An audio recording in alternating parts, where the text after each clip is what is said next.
সপ্তম দফা ভোটে লোকসভা নির্বাচন 2024-এ রাজ্যে আজকে শেষ দফার ভোট।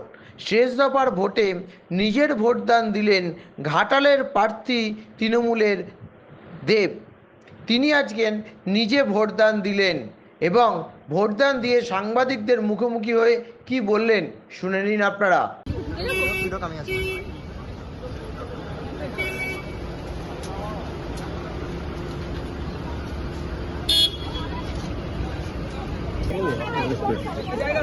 জায়গা দাও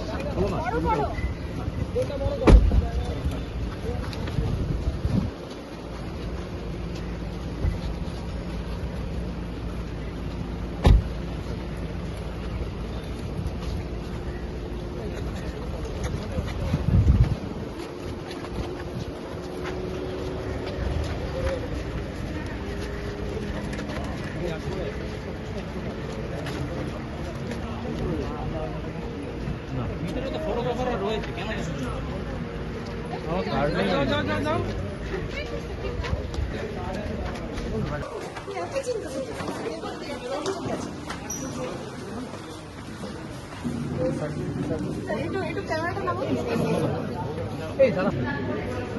ফোনটা ঢুকাবে না, হ্যাঁ ফোনটা ঢুকাবে না।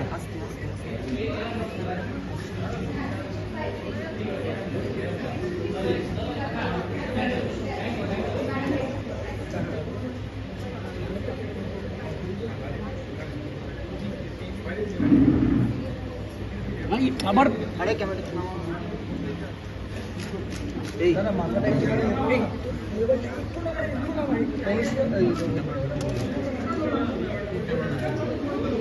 গোপাল নিয়ে নাও চল ও অনুদা আচ্ছা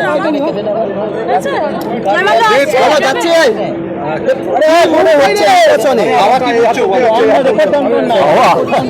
গরম বেড়েছে, এই বৃষ্টির অপেক্ষা।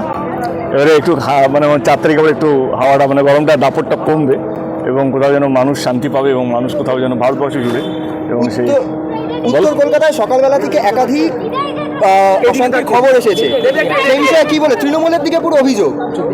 অনেকে ইলেকশন কমিশনার আছে, তাদেরকে যাদের কোনো অভিযোগ থাকে তো ইলেকশন কমিশনকে জানাতে, এবং ইলেকশন কমিশন আছে সেখানে তারা যা সিদ্ধান্ত নেবে সেটাই, মানে এখানে আমার ব্যক্তিগতভাবে তো কিছু বলার নেই।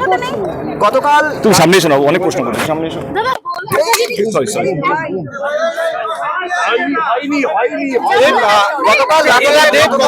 তুমি তোমার ভোটে কথা বলে এখানে কেমন পরিবেশ দেখলে এবং ডেমোক্রেটিক রাইট প্রয়োগ করে তুমি কি বলবে? প্লাস এটা মহিলা বুথ, এটা মহিলা দ্বারা পরিচালিত একটা ডেফিনেটলি গ্রেট থিং। আমার মনে হয় কি, আমি তো সবসময় বলি কি, আমাদের দেশের মধ্যে যে ডেমোক্রেসি, মানে এত কোটি মানুষকে নিয়ে একটা ইলেকশন করানো, এটা is not a easy job.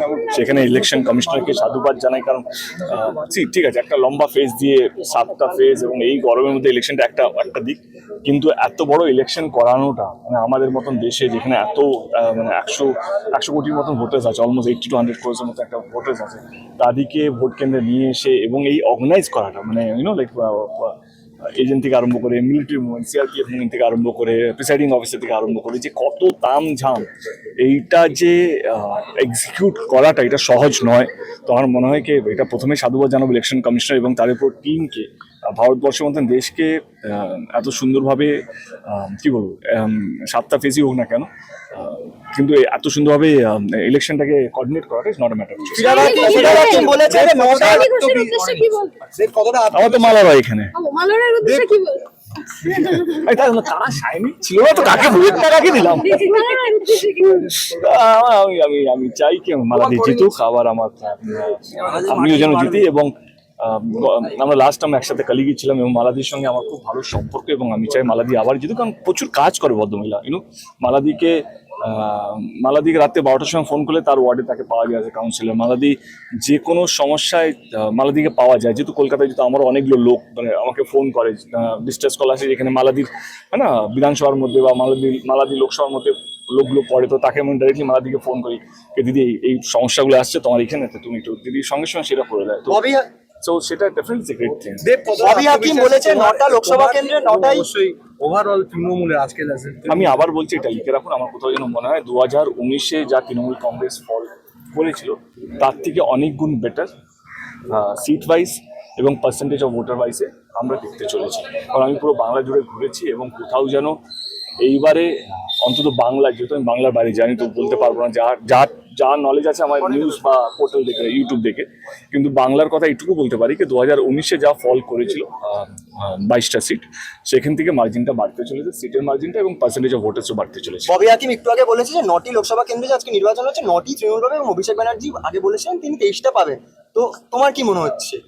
আমি তো বললাম আগের থেকে ভালো হবে, মানে 2019-এ যা নির্বাচন, আমরা তো আমার আগের রিপোর্ট কার্ড থেকে তুলনা করি, আমাদের লাস্ট রিপোর্ট কার্ড হচ্ছে 2019-এর, তো 2019-এর রিপোর্ট কার্ডে আমরা 22টা সিট পেয়েছিলাম, যেটা আমরা কেউ এক্সপেক্ট করিনি। কিন্তু এইবারে আমার মনে হয় কি বাংলা জুড়ে তৃণমূলের কর্মীরা, নেতারা বুথ লেভেলে যেভাবে কাজ করেছে, ঘরে ঘরে যেভাবে প্রচার করেছে, এবং 2021-এর পর আমাদের সরকার, মানে দিদির সরকার যেভাবে প্রকল্পের মাধ্যমে মানুষের সাহায্য করেছে, মানুষের পাশে দাঁড়িয়েছে, সাধারণ মানুষ, গরিব মানুষের জন্য, আমার মনে হয় কি সেই সমস্ত ভোটগুলো, সেই সমস্ত বিশ্বাসগুলো ভোটের মাধ্যমে তৃণমূল কংগ্রেসের গতকাল আইএসএফ আর তৃণমূলের ইয়ে হয়েছে, এখানে তৃণমূলের